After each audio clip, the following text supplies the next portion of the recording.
Assalamualaikum warahmatullahi wabarakatuh. Belakangan ini, Holy Wings menjadi keyword yang paling banyak dicari oleh masyarakat.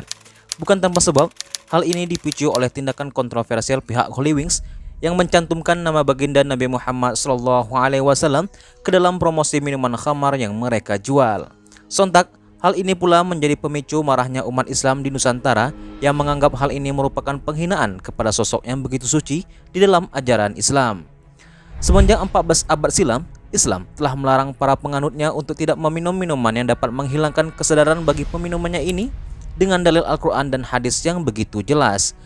Ketika Umar bin Khattab dan beberapa sahabat lainnya mendatangi Rasulullah SAW dan meminta fatwa tentang minuman keras dan judi, beliau SAW menjawab, keduanya dapat menghilangkan akal dan menghabiskan harta. Allah Subhanahu wa Ta'ala berfirman dalam surah Al-Baqarah ayat 219 yang artinya, mereka menanyakan kepadamu Muhammad tentang khamar dan judi. Katakanlah, pada keduanya terdapat dosa besar dan beberapa manfaat bagi manusia, tetapi dosanya lebih besar daripada manfaatnya. Dan mereka menanyakan kepadamu tentang apa yang harus mereka infakkan. Katakanlah, kelebihan dari apa yang diperlukan. Demikianlah Allah menerangkan ayat-ayatnya kepadamu agar kamu memikirkan.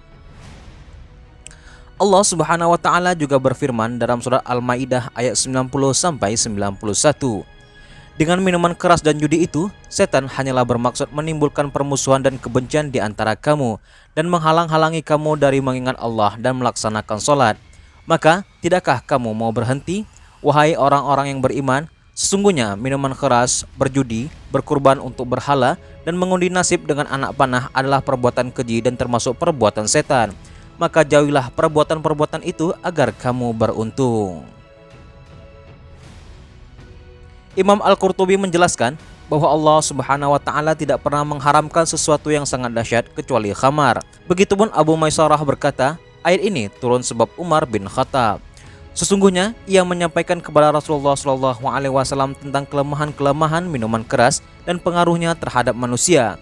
Maka ia pun berdoa kepada Allah Subhanahu wa Ta'ala agar khamar diharamkan seraya berkata, ya Allah, jelaskanlah kepada kami mengenai hukum khamar dengan penjelasan yang memuaskan. Kemudian turunlah ayat-ayat tersebut dan Umar berkata, kami menyudahinya.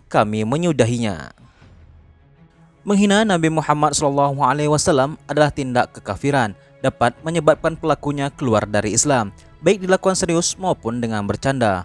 Allah Subhanahu wa Ta'ala berfirman dalam surat At-Taubah ayat 65. Jika kamu tanyakan kepada mereka, niscaya mereka akan menjawab, sesungguhnya kami hanya bersenda gurau dan bermain-main saja. Katakanlah, mengapa kepada Allah dan ayat-ayatnya serta Rasulnya kamu selalu berolok-olok? Saat orang-orang munafik yang menghina Nabi itu menyanggah bahwa mereka melakukan itu hanya sekedar bercanda, Allah Subhanahu wa Ta'ala menjawab, tidak perlu kalian mencari-cari alasan, karena kalian telah kafir setelah beriman. Syekh Abdurrahman As-Sa'di rahimahullah menjelaskan makna ayat ini dalam kitab tafsir karyanya. Menghina Allah, ayat-ayat dan Rasulnya adalah penyebab kekafiran. Pelakunya keluar dari agama Islam atau murtad. Karena agama ini dibangun di atas prinsip mengagungkan Allah Subhanahu wa Ta'ala serta mengagungkan agama dan Rasulnya. Menghina salah satu di antaranya bertentangan dengan prinsip pokok ini. Dari hal ini, kita bisa menarik kesimpulan bahwasannya khamar merupakan hal yang begitu dilarang dalam ajaran Islam karena pengaruh negatif yang ditimbulkannya.